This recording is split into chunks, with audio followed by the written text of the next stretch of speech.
কিছু সময় বাণিজ্যিক বিৰতিৰ পিছত আমি উভতি আহিছোঁ অভিমতৰ পৰৱৰ্তী অংশলৈ। মই বিৰতিৰ পূৰ্বে কৈছিলোঁ যে মুখ্যমন্ত্ৰীৰ যোৱা এবছৰত বিভিন্ন সময়ত দিয়া এই গৌৰৱ গগৈ পাকিস্তান লিংকক লৈ যিখিনি বক্তব্য আছিল তাৰ মাত্ৰ মই 7টা বক্তব্য আপোনালোকক দেখুৱাম বুলি কৈছিলোঁ।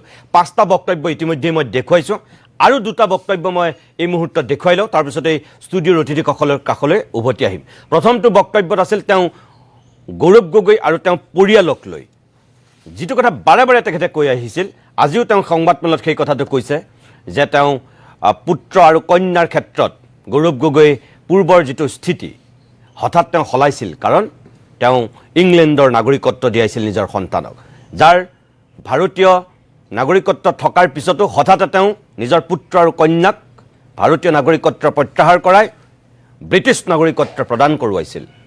যিটো পৰিয়ালৰ 4জন সদস্য 3জনেই বিদেশী বুলি বাৰে বাৰে মুখ্যমন্ত্ৰী হিমন্ত বিশ্ব শৰ্মাই বিগত সময়ছোৱাত কৈ আহিছিল।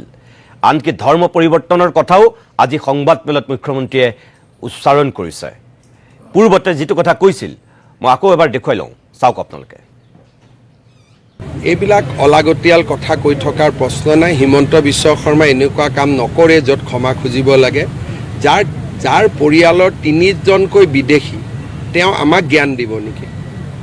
আমিতো বাংলাদেশীক বিদেশী বুলি কওঁ, কিন্তু ব্ৰিটিছতো বিদেশীয়ে। যাৰ পৰিয়ালৰ 3জনক যাৰ পূৰ্বপুৰুষে কনকলতা বৰুৱাক হত্যা কৰিছিল, তেনেকুৱা স্থানত গৈ নিজৰ 3টাকৈ সন্তানে নাগৰিকত্ব লৈছে। সেই মানুহজনৰ কিবা নৈতিকতা আছে নেকি? আগতে মই অলপ চলপ গুৰুত্ব দিছিলোঁ, যেতিয়া গম পালোঁ বাচ্চাও ফৰেনাৰ, ঘৈণীয়েকো ফৰেনাৰ, তাৰপিছত কি ইজ্জত আছে? তেওঁ কালি গুচি যাব। হিমন্ত বিশ্ব শৰ্মাই যেতিয়া ক্ষমা খুজিব লাগিব বুলি গৌৰৱ গগৈয়ে প্ৰত্যাহ্বান জনাইছিল যে তেওঁ ভুল কথা মিছা কথা কোৱাৰ কাৰণে এটা সময়ত তেওঁহে অসমবাসীৰ ওচৰত ক্ষমা খুজিব লাগিব বুলি গৌৰৱ গগৈয়ে যেতিয়া ওলোটাকৈ মুখ্যমন্ত্ৰী হিমন্ত বিশ্ব শৰ্মাক প্ৰত্যাহ্বান জনাই বক্তব্য ৰাখিছিল, তেতিয়া হিমন্ত বিশ্ব শৰ্মাই এনেকৈ প্ৰত্যুত্তৰ দিছিল গৌৰৱ গগৈ। কেৱল ইমানেই নহয়, এটা সময়ত মুখ্যমন্ত্ৰীয়ে কৈছিল যে দৰকাৰ হ'লে মই ঘৰলৈকো নাযাওঁ যদি মই মিছা কথা কৈছোঁ। এই পৰ্যায়ত মুখ্যমন্ত্ৰীয়ে বক্তব্য ৰাখি থৈছিল। চাওক শেষৰটো বক্তব্য। মইতো ক'লো না, মই একেবাৰে ৰিজাইন দি দিম যদি মই এটা কথাও মিছা কৈছোঁ। এটা কথাও যদি মিছা কথা কৈছোঁ, জীৱনত ৰাজনীতিয়ে নকৰোঁ। আৰু যদি এক কদম বেছি কৈ যায়, মই এনেকুৱা প্ৰতিজ্ঞা কৰি দিম যে মই ঘৰতে নাযাওঁ। আৰু যদি মই এটাও কথা মিছা কৈছোঁ, জীৱনত মোৰ ঘৰতে মই নোসোমাওঁ। এয়া আছিল মুখ্যমন্ত্ৰীৰ এই গৌৰৱ গগৈ সন্দৰ্ভত বিগত সময়ত দিয়া বক্তব্যৰ মাত্ৰ 7টা বক্তব্য। মই আকৌ পলাশ ৰঞ্জন বৰুৱা ডঙৰা, মই আপোনাৰ কাষলৈ আহিছোঁ। এটাও মিছা কথা ক'লে মই ঘৰলৈকো নাযাওঁ, এই পৰ্যায়ত কৈছিল। এতিয়া গৌৰৱ গগৈ কিছু সময় যিটো বক্তব্য দিলে, গৌৰৱ গগৈ কিন্তু মুখ্যমন্ত্ৰীৰ দৰে পকাই পেলাই গোটেই কথাবিলাক কৈছে। তেওঁ সুধিছে পোনপটীয়াকৈ, তেওঁ কিন্তু উত্তৰ দিয়া নাই। আজি 12,000 বিঘাৰ ভূমিৰ কথা সাংবাদিকে তেওঁক সোধা নাই, তেওঁ সুধিছে যিটো, তেওঁ উত্তৰটো কিন্তু পোনপটীয়াকৈ দিয়া নাই। তাৰমানে হিমন্ত বিশ্ব শৰ্মাই যিটো কথা উত্থাপন কৰিছে, গৌৰৱ গগৈ আওপকীয়াকৈ সেয়া স্বীকাৰ কৰি লৈছে নেকি? 10 দিন তেওঁ ক'ত লুকাই আছিল? তেওঁ কি কৰিছিল? আপুনি কৈছিল যে তেওঁ শুইও থাকিব পাৰে, এইটো পাৰ্চনেল কথা, ব্যক্তিগত কথা। হয়, ব্যক্তিগত কথা, কিন্তু তেওঁ এজন ৰাজহুৱা ব্যক্তি, তেওঁ এজন বিৰোধী দলৰ তেওঁ সভাপতি, তেওঁ গোটেই দেশখনৰ বিৰোধী দলৰ উপদলপতি। গতিকে তেওঁৰ পৰা কিছুমান কথা মানুহে কিন্তু স্বচ্ছতাটো বিচাৰে, এইটোও সঁচা কথা। তেওঁ কিছুমান কথা ব্যক্তিগত বুলি কৈ পেলাই সাৰিবও নোৱাৰিব। ৰাজহুৱা ব্যক্তিৰ কিছুমান কথা ৰাজহুৱা হ'বই লাগিব, সেইটোও সঁচা। আপুনি এই ক্ষেত্ৰত কি ক'ব এতিয়া? আচলতে হিমন্ত বিশ্বই এই 7টা যি বাইট দেখালে, হয়, তাত তেওঁ যিবোৰ অভিযোগ আনিছিল, আজি বহুকেইটা অভিযোগৰ SIT ৰিপৰ্টে অলৰেডি নচাত কৰিছে। তেওঁ কৈ থকা কথাৰ বহু কথা যে সত্য নহয়, এইটো কিন্তু SIT প্ৰতিবেদনটোত প্ৰমাণ হৈছে। এতিয়া গৌৰৱ গগৈ কিয় এৰাই চলিছে বিষয়টো, মই এইটো আগতেও কৈছোঁ বহুবাৰ যে মৰেলিটি তেওঁ এৰাই চলিব নোৱাৰে বিষয়টোৰ পৰা। গতিকে এটা আগতেও যিটো ভুল কৰিছিল, হয়, মৰেল গ্ৰাউণ্ডত তেওঁ মানে ৰেছপন্সিবল এইটো। গতিকে পলাশ ৰঞ্জন বৰুৱা এইমাত্ৰ গৌৰৱ গগৈ আকৌ সংবাদমেল সম্বোধন কৰি কিছু বক্তব্য ৰাখিছে, মই পোনে পোনে তেওঁ কাষলৈ যাব বিচাৰোঁ। In the upcoming assembly election to throw out Himanta Biswa Sharma from the CM's chair. Right now, the way our Congress party is undergoing a Samay Parivartan Yatra, where we have uncovered more than 4,000 acres of land, 4,000 acres of land belonging to the Chief Minister and members of his family. He is unable to hide from that. He is unable to run away from that. is unable to hide that, and therefore a desperate chief minister is resorting to the only thing he knows, which is lies, lies and more lies, complete bogus. I think he made an he embarrassed himself. He made a mockery of the chair of the Assam chief minister in front of the entire national media. Thank you. Thank you. Thank you. How many, I want to ask if there are certain BJP ministers in union government. I hope you ask the same questions to those BJP ministers also. So how would you explain the SIT reports that have been extended your visa? The report shows that the chief minister is extremely worried. He has made an embarrassment of himself. For 2.5 hours he went on, but even the journalists in the room who had come from Delhi, even they were not convinced. And all the questions, if you listen to the questions, you can hear from themselves that the journalists also don't believe what the chief minister presented today. Thank you.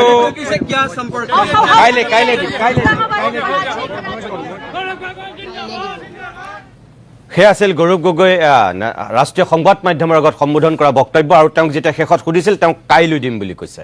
অৰ্থাৎ গৌৰৱ গগৈ হয়তো কাইলৈ এখন সংবাদমেল চাগৈ সম্বোধন কৰিব, যিখিনি কথা আজি তেওঁ ক'ব পাৰে কৈছে, আৰু বাকীখিনি হয়তো কাইলৈ ক'ব। কিন্তু আজিও তেওঁ সংবাদ মাধ্যমৰ আগত চাগে সম্বোধন কৰি কথাখিনি ক'ব পাৰিলেহেঁতেন। তেওঁ কাইলৈ কিয় সময় লৈছে সেয়া তেওঁ জানিব, আমি নাজানো। পলাশ ৰঞ্জন বড়ো, আপুনি কথাখিনি আচলতে আধৰুৱা হৈছিল। আইনগত কথাত হয়তো লিগেল এডভাইজাৰৰ কথা তেওঁ হেৰি কৰিবৰ কাৰণে হয়তো কথা বতৰা পাতি তেওঁ অলপ সময় লৈছে বোধ কৰোঁ।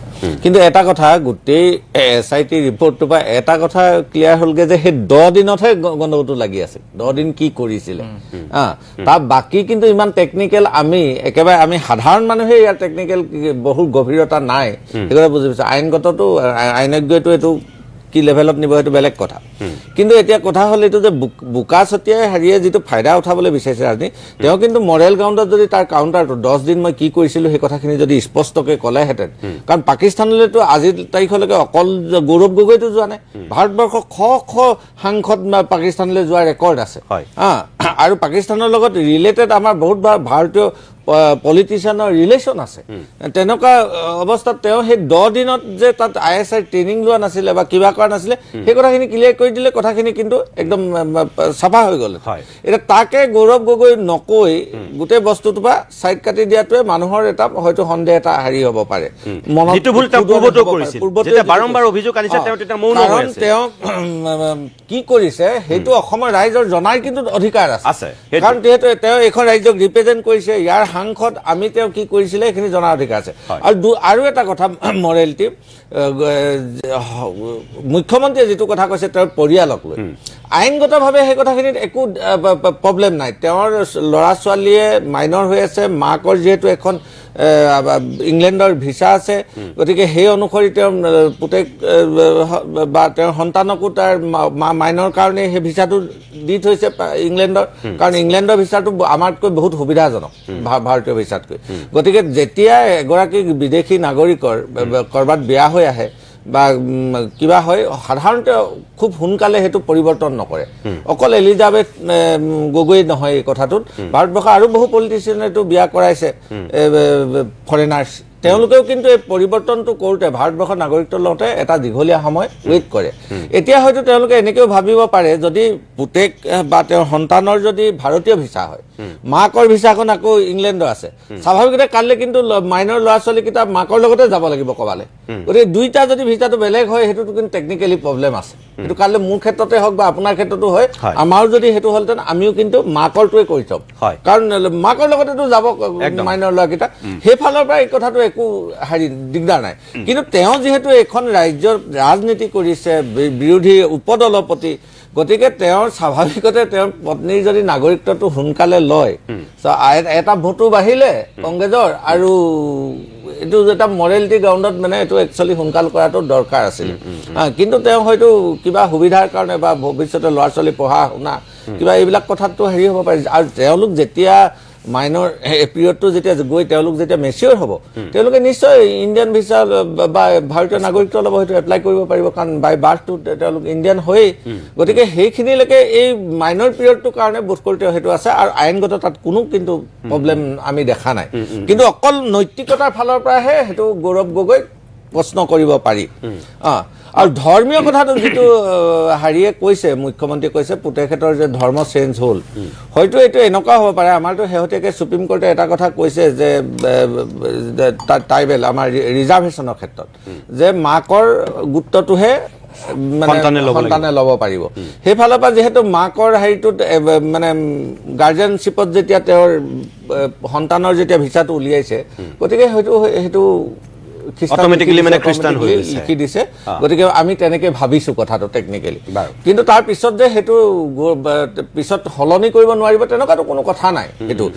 সেইখিনিলৈকে ঠিকে আছে, কিন্তু বাকী এতিয়া গোটেই থাকিলে 10 দিন বাকী অন্যান্য কোনো কথা নাই। আজি ভাৰতবৰ্ষৰ গৃহমন্ত্ৰীয়ে যদি তেওঁ ইমানেই তাত হেৰি কৰিছিলে, কি বুলি কয় ISI পাকিস্তান এজেণ্ট হৈছিলে, তাতো এতিয়াতো হিমন্ত বিশ্বে ইমানে কৈ থকা কথাটো এই ৰিপৰ্টটোৱে নচাত কৰিছে। গতিকে আমি সাংঘাতিক কিবা কথা ক'ব লাগিব বুলি মই এতিয়া ভবাই নাই মই, আৰু আইনততো এইটো উৰি যাব।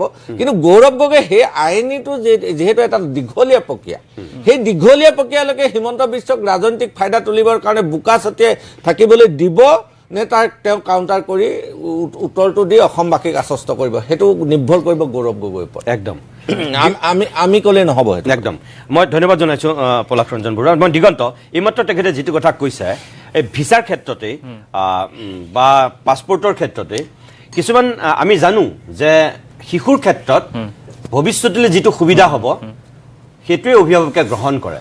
এতিয়া গৌৰৱ গগৈ আৰু এলিজাবেথৰ ক্ষেত্ৰত এটা বেলেগ সুকীয়া পৰিৱেশ এইকাৰণেই হৈছে, দুখন বেলেগ বেলেগ দেশৰ তেওঁলোক দুয়োজন নাগৰিক। তেওঁলোক হাজবেণ্ড ৱাইফ হ'লেও এগৰাকী যিহেতু বিদেশৰ, স্বাভাৱিকতে তেওঁ নিজৰ নাগৰিকত্বটো ৰাখিছে। এতিয়া এখেতে যিটো কথা কৈছে, হিমন্ত বিশ্ব শৰ্মাহঁতে যিটো কথা কৈ আছে যে যিটো পৰিয়ালৰ 4জন সদস্যৰ 3জনেই বিদেশী, সেই পৰিয়ালটোক অসমৰ মানুহে কেনেকৈ আদৰি ল'ব বা অসমৰ মানুহে কেনেকৈ বিশ্বাসত ল'ব? আপোনাৰ ক্ষেত্ৰত যদি তেনেকুৱা হয় আপুনি কি বুলি ক'ব? যে এতিয়া ৰাজনীতি বহুতে কৈছে যে ৰাজনীতি কংগ্ৰেছে কয় বা গৌৰৱ গগৈহঁতৰ সোঁৱে বয়ে থকা মানুহবিলাকে কয় যে সেইটো ৰাজনীতিৰ লগত কি জড়িত আছে? তেওঁ পুতেকক ভৱিষ্যতলৈ, জীয়েকক ভৱিষ্যতলৈ আকৌ ভাৰতীয় নাগৰিকত্ব কৰি ল'ব পৰা সুযোগ সুবিধা আছে। এতিয়া পঢ়া শুনাৰ কাৰণে ব্ৰিটিছ নাগৰিকত্ব কৰি থৈছে, কিন্তু বিজেপিৰ ফালৰ পৰা কোৱা হয় এইটো দেশপ্ৰেমৰ কথা, এইটো স্বাভিমানৰ কথা। তৰুণ গগৈ পুত্ৰ হিচাপে সেইটো কেতিয়াও সহ্য কৰিব পৰা কথা নহয়। এই দুটা মত আছে, আপোনাৰ মতে কি? ভাৰতবৰ্ষৰ যিটো cabinet committee on security, cabinet committee on ছিকিউৰিটিত বহা মানুহকেইজনৰ ভিতৰত 2জনৰ সন্তান বিদেশী নাগৰিক। এজন হ'ল অজিত ডোভালৰ সৰু পুত্ৰ, NSA নেশ্যনেল ছিকিউৰিটি এডভাইজাৰ, তেখেতৰ সৰু পুত্ৰ, যাৰ ৱাইফ কিন্তু অজিত ডোভালৰ ৱাইফ কিন্তু বিদেশী নহয়, তেওঁ ভাৰতীয়। তেখেতৰ সৰু ল'ৰা আমেৰিকাৰ চিটিজেনশ্বিপ হৈছে। তাৰ বিপৰীতে জয়শংকৰৰ ৱাইফ, তেখেতৰ ৱাইফ জাপানিজ, কিন্তু তেখেতৰ ল'ৰা ছোৱালী বাহিৰৰ বিদেশীৰ নাগৰিকত্ব আছে। গতিকে এই ক্ষেত্ৰত কোনো আইনী বা কথা নাথাকে। আজিকালি যিখন পৃথিৱী, সেই পৃথিৱীত মানুহে কিছুমান ক্ষেত্ৰত নাগৰিকত্ব ল'বলৈ বা লোৱাটো উচিত বুলি ভাবে। আৰু বিশেষকৈ যিহেতু গৌৰৱ গগৈ আৰু তেখেতৰ পত্নী যিটো সময়ত বিয়া হৈছিল, গৌৰৱ গগৈ ৰাজনীতিত ইমান সক্ৰিয় নাছিল সেইটো সময়ত। আৰু সেইটো সময়ত যেতিয়া ল'ৰা ছোৱালী জন্ম হ'ল, তেওঁলোকে কিয় ডিচিশ্যন ল'লে মই সেইটোলৈ নাযাওঁ, কিন্তু মই যদি এজন যদি পৃথিৱীখন ঘূৰি ফুৰা বা দেখা মানুহ হিচাপে যদি মই ভাবোঁ, মোৰ যদি সুবিধা হয়, কাৰণ ল'ৰা ছোৱালীবিলাক যেতিয়া ভাৰতৰ যিখন পাছপৰ্ট, সেই পাছপৰ্টখনৰ তুলনাত UK পাছপৰ্টখন শক্তিশালী। সেইটো যিমান মোদী বা মনমোহন সিঙৰ বিদেশ নীতি যিয়ে ওপৰত আমি নকওঁ লাগিলে, ভাৰতবৰ্ষৰ ভিজা পাছপৰ্টতকৈ UK পাছপৰ্ট বহুত শক্তিশালী। আমি দেখিছোঁ যে বহু ভাৰতীয় নাগৰিকে ইয়াত ক্ৰাইম কৰি পেলাই UK লৈ পলাই গুচি যায়, কাৰণ তাৰ যিটো UK বহুত পুৰণা দেশ, যিহেতু তাৰ যিটো বিভিন্ন দেশৰ লগত তাৰ যিটো সম্পৰ্ক সেইটো অলপ বেলেগ ধৰণৰ। গতিকে এতিয়াও পলাই আছে, ইংলেণ্ডত এতিয়াও আছে, সেইকাৰণে মই কৈছোঁ আৰম্ভ কৰি।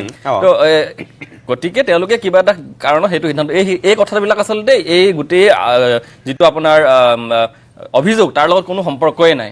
এতিয়া সম্পৰ্ক দুটা কথাত আছে। এতিয়া মই যিটো বুজিলোঁ, পাকিস্তানৰ লগত এতিয়া গোটেইটো কথা উলিয়াবলৈ চেষ্টা কৰিছে। এটা হৈছে কি, তেখেতৰ পত্নীয়ে এলিজাবেথ গগৈয়ে এটা সংস্থা হৈ কাম কৰিছিল, যিটো সংস্থাৰ পৰা টকা আহিছিল পাকিস্তানৰ পৰা তেখেতে কোৱা মতে মুখ্যমন্ত্ৰীয়ে কোৱাৰ মতে আৰু তেখেতে কিছুমান সেনসিটিভ ইনফৰমেশ্যন ভাৰতৰ পৰা তালৈ পঠাইছিল কিন্তু সেনসিটিভ ইনফৰমেশ্যনৰ নামত কি ক'লে যে তোমালোকে অলপ লো কি হৈ কাম কৰিবা লো আৰু যেহেতু মোদী চৰকাৰ আহিছে গতিকে চেন্ট্ৰেল গভৰ্ণমেণ্টৰ পৰা ফাণ্ড আশা নকৰিবা বাইপাছ কৰি পেলাই আমি যেটো ডাইৰেক্টলি ফাণ্ডত কাম কৰিব লাগিব হেতু হৈছে তেখেতৰ এটা অভিযোগ দ্বিতীয় অভিযোগটো হৈছে কি গৌৰৱ গগৈয়ে পাকিস্তানলৈ গৈছিল সাংসদ হোৱাৰ আগতে গৈছিল যদিও 10 দিন আছিল সেই 10 দিন কি কৰিছিল আমি নাজানো তাৰ পৰা হয়তো পাকিস্তানৰ লগত কাৰোবাৰ লগত সম্পৰ্ক তেতিয়াৰ পৰা ৰক্ষা কৰি চলি আহিছে এই দুইটা প্ৰশ্নৰে ক্ষেত্ৰত প্ৰথম প্ৰশ্নটো বিত্তীয় লেনদেনক লৈ গতিকে তেওঁ এনেকুৱা কিছুমান কথা কৈ দিছে যে পাকিস্তানৰ পৰা পইচা আহিছিল মানুহে এতিয়া ভাবিবলৈ বাধ্য হৈছে আৰু প্ৰশ্নও সুধিছে এটা ছ'চিয়েল মিডিয়াত যে ইণ্ডিয়াত কাম কৰি তেওঁ পাকিস্তানৰ পৰা পইচা কিয় লৈ আছিল এতিয়া কথা হ'ল কি lead India lead Pakistan lead Kenya এনেকুৱা ধৰণৰ অজস্ৰ 200টা ছাবছিডিয়াৰী অৰ্গেনাইজেশ্যন আছে সাউথ কোঅপাৰেশ্যনৰ এই যেটো সাউথ কোঅপাৰেশ্যন যেটো অৰ্গেনাইজেশ্যন সেইটো কোনে ফাণ্ড কৰে বা কোনে চলাই CDKNে আৰু CDKNক ফাণ্ডিং কৰে বিভিন্ন আন্তঃৰাষ্ট্ৰীয় সংস্থাসমূহে ভাৰতৰ সহায় কৰে আৰু যেতিয়া এই মহিলাগৰাকী অৰ্থাৎ তেখেতৰ পত্নী বিয়া হোৱা নাছিল বিয়া হোৱাৰ আগতে তেখেতে তাৰে সংস্থাটোৰ এটা সংগঠন অৰ্থাৎ পাকিস্তানৰ যেটো লিড পাকিস্তান সেই কেম্পেইনটোৰ লগত জড়িত হৈ পাকিস্তানলৈ আহিছিল পৰৱৰ্তী পৰ্যায়ত তেখেতে এনজিঅ ভাষাত কৈ দিয়ে তেখেতে এনজিঅ সেই এনজিঅটো হৈ কাম কৰিছিল আৰু পৰৱৰ্তী পৰ্যায়ত তেখেত ভাৰতলৈ আহিল কাৰণ হয়তো তেখেত বিয়া হ'ব বিচাৰিছিল বা তেনেকুৱা কাৰণত এটা চেঞ্জ বিচাৰিলে এতিয়া প্ৰশ্নটো হ'ল যে দৰমহাটো কিয় পাকিস্তানৰ পৰা লৈছিল সেই প্ৰশ্নটোৰ উত্তৰ কিন্তু মুখ্যমন্ত্ৰীয়ে তাৰ জাষ্ট আগে দিছে তেওঁ কৈছিল যেতিয়া ইয়ালৈ ট্ৰান্সফাৰ বা ইয়ালৈ এপইণ্টমেণ্ট হ'বলৈ লৈছিল সেই সময়ত লিড ইণ্ডিয়াত অৰ্থনৈতিক সংকট চলি আছিল এতিয়া অৰ্থনৈতিক সংকট চলি থকা এটা ছাবছিডিয়াৰী অৰ্গেনাইজেশ্যন CDKNৰে তেনেকুৱা ক্ষেত্ৰত সাউথ এছিয়াৰ যেটো সেই CDKNৰ হেডকোৱাৰ্টাৰ আছে ইছলামাবাদত তেনে ক্ষেত্ৰত ফাণ্ডটো যেটো দৰমহা কাৰণতে হওক বা যিকোনো কাৰণতে হওক সেই ফাণ্ডটো হয়তো পাকিস্তানৰ সেই একাউণ্টৰ পৰা আহিব পাৰে হ'বও পাৰে নহ'ব পাৰে মোৰ এইটো অনুমানহে গোটেই কথাখিনি 2 নম্বৰ কথা এটা এই গোটেই ফাণ্ডিঙৰ ক্ষেত্ৰত মুখ্যমন্ত্ৰী আৰু এটা প্ৰশ্ন কৈছে যে যিখন আমাৰ FCRA এক্ট যে ফৰেন ফাণ্ডিঙৰ ক্ষেত্ৰত বিভিন্ন এনজিঅ'ৰ ক্ষেত্ৰত আমাৰ ৰেগুলেশ্যনছ আছে 2010 চনত এখন আইন বনাইছিল মনমোহন সিং চৰকাৰৰ দিনত পৰৱৰ্তী সময়ত 2020 চনত যথেষ্ট কঠোৰ হ'ল ফাণ্ডিঙৰ ক্ষেত্ৰত কিন্তু 20 চনৰ আগলৈকে অলপমান এই ক্ষেত্ৰত অলপ ৰেগুলেশ্যনবিলাক ঢিলা আছিল কিন্তু সেই ৰেগুলেশ্যন মতেও তেওঁ কৈছে যে পাকিস্তানৰ পৰা বা বেলেগ দেশৰ পৰা ফাণ্ড আহিব নোৱাৰে কিন্তু FCRA according to FCRA administrative কামৰ ক্ষেত্ৰত আৰু দৰমহাৰ ক্ষেত্ৰত 20% আহিব পাৰে গতিকে এই গোটেই ফাণ্ডিঙৰ যদি কথা মানুহক কৈ পেলাই তেওঁ খুব এটা বিভ্ৰান্ত কৰিব খুজিছে সেইটো হ'ল 1 নম্বৰ প্ৰশ্ন আৰু সেই প্ৰশ্নটোৰ উত্তৰ হয়তো এলিজাবেথ গগৈয়ে দিব লাগিব বা নিদিব লাগিব তেওঁ এগৰাকী ইউকেৰ চিটিজেন তেখেতৰ কি কৰে কি নকৰে ভাৰতীয় আইনী সংস্থাই এনেও তেওঁৰ ওপৰত কোনো পদক্ষেপ ল'ব নোৱাৰে 2 নম্বৰ কথাটো গৌৰৱ গগৈৰ ক্ষেত্ৰত গৌৰৱ গগৈৰ পত্নীৰ যোগেদি কি লিংক আছে সেই প্ৰশ্নটোৰ উত্তৰটো ইয়াত কোনো নাথাকিলেই 2 নম্বৰ তেখেতৰ দ্বিতীয় প্ৰশ্ন যে গৌৰৱ গগৈ তাত গৈ কি কৰিছিল কি নাই কৰা সেইটো বিচাৰি উলোৱাটো আমাৰ সংস্থাবিলাকৰ কাৰণে খুব টান কাম নহ'ব যদি ঘূৰি আহি যদি তেওঁ যদি আকৌ একেধৰণৰ কাৰ্যকলাপ কৰি আছে তাৰ তথ্য আমাৰ চৰকাৰ হাতত থাকিব উলিয়াব পাৰিব আৰু যিখিনি কথা মুখ্যমন্ত্ৰীৰ মুখৰ পৰা শুনিলো আৰু যেহেতু তেওঁ ৰেফাৰ কৰিছে গোটেই কেছটো চেন্ট্ৰেল গভৰ্ণমেণ্টলৈ মোৰ লগা নাই যে এই গোটেই কথাখিনিত আইনী কিবা এটা হ'ব কিন্তু লিগেল এক্সপাৰ্টে হয়তো ভালকৈ কথাখিনি বুজাই ক'ব পাৰিব কিন্তু এখেতে কোৱাৰ দৰে আজি গৌৰৱ গগৈয়ে এই মৰেলি এই প্ৰশ্নটো উত্তৰ দিব লাগিব উত্তৰ কি কাৰণে দিব লাগিব হ'ব পাৰে গৌৰৱ গগৈ হয়তো খুব ব্যক্তিগত এটা কাৰণত এই 10 দিনৰ কথা ক'ব খোজা নাই কিন্তু তেখেতৰ যিমানেই ব্যক্তিগত নহওক আজি যদি তেওঁ যদি এই বস্তুটোত ক্লিন হৈ আহি যায় যদি তেখেতে কোনো ভাৰত বিৰোধী কাৰ্যকলাপ নকৰি তেখেতৰ পত্নীৰ লগতে হওক বা তেখেতৰ বন্ধুৰ লগতে হওক যি ধৰণৰ কামেই নকৰক লাগিলে মই এনে বেয়া পাব নালাগে মই কথাটো কৈছোঁ তেওঁ যেনিবা তাত গৈ পেলাই মদে খাই আছিল তেওঁ যেনিবা তাত গৈ পেলাই বিফে খাই আছিল হেও যদি তেখেতে যদি আমাৰ ইয়াত আগত যদি প্ৰকাশ কৰে যিয়ে প্ৰকাশ হনিমুনতে গৈছে যি কাৰণতে নাযাওক লাগিলে তেওঁ যেতিয়া সেই বস্তুটো যেতিয়া কাৰণ এইবিলাক কথাৰ তুলনাত ভাৰত বিৰোধী কাৰ্যকলাপ বহুত বেলেগ বস্তু যেতিয়া তেখেতে এই গোটেই কথাখিনি উলিয়াই দিব মই ভাবোঁ যে যদি উলিয়াব পাৰে তেখেতে কিন্তু এই গোটেই নেৰেটিভটো যিটো মুখ্যমন্ত্ৰী 1 বছৰৰ পৰা বনাই আছে গোটেই নেৰেটিভটোক উলট পালট কৰিবলৈ সক্ষম হ'ব আৰু এটা কথা 10 দিন পাকিস্তানত থকা একমাত্ৰ সাংসদ কিন্তু তাই নহয় ভাৰতবৰ্ষৰ বহু 10 দিনতকৈ বেছি থকা সাংসদ তালিকা আছে বিদেশ মন্ত্ৰালয় যদি আপুনি কাগজ পত্ৰ চাই হাৰিয়ৰ সেইবিলাকৰ ৰিপৰ্টত কিন্তু ওলাব নহয় এতিয়া কথাটো হ'ল তেতিয়া সাংসদো নাছিল গৌৰৱ গগৈয়ে কাইলৈ কম বুলি যে কৈছে তেওঁ আজি তেওঁ কোৱাতনো অসুবিধা কৰ আজিতো হিমন্ত বিশ্ব শৰ্মাই কৈ আছিলে যে আজি তেওঁ 3টা বজাত কৈ দিয়ক মইতো এইখিনি কথা মই নিজেই ভাল পাম সুখী হ'ম মই মোটামুটি মোৰ নিজৰ সন্দেহটো মোৰ নোহোৱা হৈ যাব তেওঁ কৈ দিয়ক সেই কথাকেইটা তেওঁ কি কৰিছিলে গতিকে তেওঁ সেই কামটো কিয় কোৱা নাই যে হিমন্ত বিশ্ব শৰ্মাই কোৱা কাৰণে কৰা নাই ক'ৰবাত নিজৰ ইগ' সংঘাত নেতাৰ মাজত নে তেওঁ অলপ সময় লৈ পেলাই তেখেতে বৰুৱা ডাঙৰীয়াই কোৱাৰ ধৰণে কিবা লিগেলি তেওঁ অধিবক্তাৰ লগত কথা বতৰা পাতি মেলি চাগে তেওঁ জুখিমাখি কথা ক'ব বিচাৰিছে নে কি তাৰমানে এইটোতো বাৰু মই তেখেতৰ কথাটো ক'ব নোৱাৰিম অনুমান কৰি ক'ব লাগিব কিন্তু মই এটা কথা ভাবিছোঁ যে যিখিনি কথা আজি মুখ্যমন্ত্ৰীয়ে কৈ আছে বা সংবাদমেলত যায় SIT ৰিপৰ্টত গোটেই ঘটনাখিনি কিন্তু গৌৰৱ গগৈ আৰু তেওঁৰ পৰিবাৰৰ আশে পাশে ঘটি আছে গতিকে যি হৈছিলে সঁচাই মিছাই হওক এইখিনি নহ'লেও তেওঁ জানে যে মোৰ জীৱনত ঘটা ঘটনা হয় গতিকে তেখেতে আজি অন্ততঃ চমুকৈ হ'লেও কিবা এটা কৈ থ'ব লাগিছিল মই বুজি পাইছোঁ যে গোটেই কথাখিনিত সৰু সৰু ঢেৰ কথা আছে মই ইমান দেৰি শুনিলোঁ গোটেইটো এফালৰ পৰা তাৰপিছতো মোৰ কিছু কথা বাকী ৰৈ গৈছে আকৌ শুনিব লাগিব তেনে ক্ষেত্ৰত এটা মানে সংক্ষিপ্ত উত্তৰ হয়তো আজি দি কাইলৈ বিশদভাৱে কাইলৈ বা যেতিয়াই হওক এইটোৰ ওপৰত তেওঁ ক'ব পাৰিলেহেঁতেন আজি অন্ততঃ আগৰ ষ্টাইলতে কৈ আছে ফ্লপ হ'ব মোৰ এটা ধাৰণা ফ্লপ হ'ব এইবোৰ কৈ আছে ফুচ হ'ব এনেকে কৈ আছিল আজি তেওঁ একেই ক'লে যে ফ্লপ নহয় আইনতো ফ্লপে হৈছে আইনগতভাৱে ইয়াত ফ্লপ শ্ব'য়ে হ'ব এইটোতো খাটাং কিন্তু সেইটো এটা দীঘলীয়া পিৰিয়ড এইটো হেৰি হ'বৰ কাৰণে কিন্তু এইটো মোৰ এটা ধাৰণা হৈছে গোটেই কথাটো তেওঁ মানে এভইড কৰি চলিছে এইটো কাৰণে হয়তো মই উত্তৰটো দি দিম আকৌ ইফালৰ পৰা কাউণ্টাৰ মানে বোকা চিটি আৰম্ভ কৰিব গতিকে মানে হয়তো উকিলে তেওঁক ক'ব পাৰে যে যিহেতু আইনত আগবাঢ়িছে SI কি কয় তদন্ত চাওঁচোন মনে মনে থাক আগুৱাই সেইটো পৰামৰ্শও কিন্তু দিব পাৰে মানে সেইটো কৌশল গৌৰৱ গগৈ লৈছে হয়তো সেইটো এডভোকেটে তেওঁক সেই পৰামৰ্শটো দিব পাৰে কাৰণ আজি যদি কৈ দিয়ে মই 10 দিন আমুক কৰি আছিলো হিমন্ত বিশ্বে মানি ল'ব নেকি কালি আকৌ নতুন কথা সেই কথাটোৰ পৰা এৰাই চলিবৰ কাৰণেও কিন্তু তেওঁ যিহেতু আইনত আগবাঢ়িছে গতিকে মই আইনত দেখাই দিম এইটো লৈও যাব পাৰে কথা সেইটো কাৰণে তেওঁ নক'ব পাৰে সেইটো হয়তো অধিবক্তাৰ হেৰি হ'ব পাৰে আচ্ছা তাৰমানে কথাটো এনেকুৱা নেকি দিগন্ত যে হিমন্ত বিশ্ব শৰ্মাই যিখন চিটিকা পাতি বন্দী কৰিব বিচাৰিছে গৌৰৱ গগৈ গতিকে গৌৰৱ গগৈ তাত ভৰি দিব বিচৰা নাই নহয় আচলতে বহুতে এই কথাটো কৈ আছে বহুত প্ৰথম আৰম্ভণিৰ পৰাই গৌৰৱ গগৈ কিয় উত্তৰ দিয়া নাই এই আজি নহয় প্ৰথমৰ পৰাই তেতিয়া মই ভাবি আছো যে যিকোনো এজন অন্য পলিটিচিয়ানে কিন্তু হিমন্ত বিশ্ব শৰ্মাই কোৱাৰ লগে লগে তেওঁ ফেপেৰি পাতি ধৰে আৰু হিমন্ত বিশ্ব শৰ্মাই এই বস্তুটো 25 বছৰৰ পৰা দেখি আহিছে আৰু সেই কামটো জানে যে তেওঁ ফেপেৰি পাতি ধৰিব সেই ধৰণে তেওঁ চিটিকাখন পাতে কোনোবা ক্ষেত্ৰত আমি নাজানো এতিয়া গৌৰৱ গগৈ যদি ইমান যদি বিচক্ষণ হয় এই গোটেই কথাখিনিত তেওঁ সেই হিমন্ত বিশ্ব শৰ্মাৰ মতে তেওঁ নচলি বেলেগ ধৰণে কিবা এটা কৰাৰ যদি চেষ্টা কৰিছে তেন্তে গৌৰৱ গগৈৰ কাৰণে ভাল আৰু অসমৰ মানুহৰ কাৰণে ভাল কাৰণ এই বিষয়টো এতিয়া ক্লিয়াৰ হ'ব লাগে আমি